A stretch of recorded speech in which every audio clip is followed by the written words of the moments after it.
संगठन के सिद्धांतों के विभिन्न सिद्धांतों के साथ साथ एक नया सिद्धांत भी हमें पढ़ना है, जिसे हम कहते हैं केंद्रीकरण और विकेंद्रीकरण। केंद्रीकरण और विकेंद्रीकरण दो विपरीत अवधारणाएं हैं। सदियों से विश्व भर की शासन व्यवस्थाएं इसी प्रश्न से जूझती रही हैं कि शासन की सत्ता का केंद्रीकरण किया जाए अथवा विकेंद्रीकरण किया जाए। दोनों अवधारणाओं की अपनी अपनी विशेषताएं, गुण और दोष हैं। चार्ल्स ने बताया है कि पूर्ण प्रशासकीय नियंत्रण, एकरूपता और निश्चितता स्थापित करने की स्वाभाविक इच्छा तथा सरकारी प्रशासन को स्थानीय जन भावनाओं को ध्यान में रखकर शासन करने की जनता की मांग में समन्वय स्थापित करना संगठन की एक महत्वपूर्ण समस्या है। एक और नियोजित अर्थव्यवस्था, सशक्त तथा प्रभावशाली प्रतिरक्षा और राष्ट्रीय एकता की आवश्यकता केंद्रीकरण पर बल देती है, तो दूसरी ओर जन सहयोग से लोकतंत्र की स्थापना का आश्वासन और क्षेत्रीय स्वायत्तता की बढ़ती मांग विकेंद्रीकरण का समर्थन करती है। यही कारण है कि अधिकांश देशों में ना तो पूर्ण केंद्रीकरण अपनाया गया है और ना ही पूर्ण तरह से विकेंद्रीकरण को अपनाया गया है। भारत में भी जहाँ योजना आयोग केंद्रीकरण की प्रतीक संस्था है, तो पंचायती राज संस्थाएं लोकतांत्रिक विकेंद्रीकरण का पर्याय हैं। केंद्रीकरण और विकेंद्रीकरण मुख्यतः संगठन में निर्णय लेने की शक्ति तथा भौतिक सुविधाओं के बिखराव को स्पष्ट करते हैं। हेनरी फेउल ने कहा है कि अधीनस्थों के महत्व में वृद्धि होती हो तो वह विकेंद्रीकरण होता है, और जो अधीनस्थों के महत्व को घटाता है वह केंद्रीकरण कहलाता है।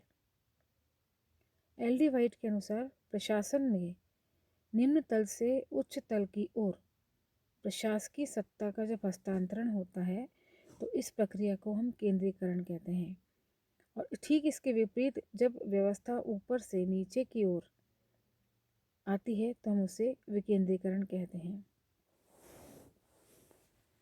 लुइस एलन ने बताया है कि केंद्रीकरण से आशय उस स्थिति से है जिसमें किए जाने वाले कार्यों के संबंध में अधिकांश निर्णय उन व्यक्तियों के द्वारा नहीं लिए जाते हैं जो कि कार्य कर रहे हैं, अपितु संगठन में एक उच्च स्तर पर निर्णय लिए जाते हैं।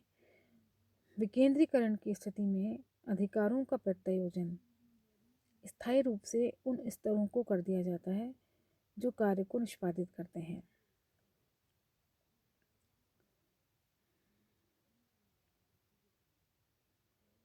विकेंद्रीकरण और प्रत्यायोजन में कुछ अंतर भी होता है।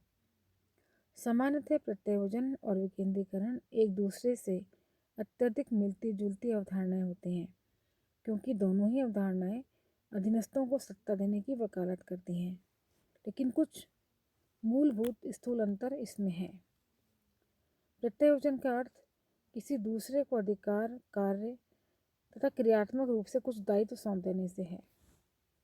प्रत्यायोजन में अंतिम उत्तरदायित्व उच्चाधिकारी का ही बना रहता है, अर्थात सत्ता प्रदान करने वाले प्रत्यायोजक का ही बना रहता है।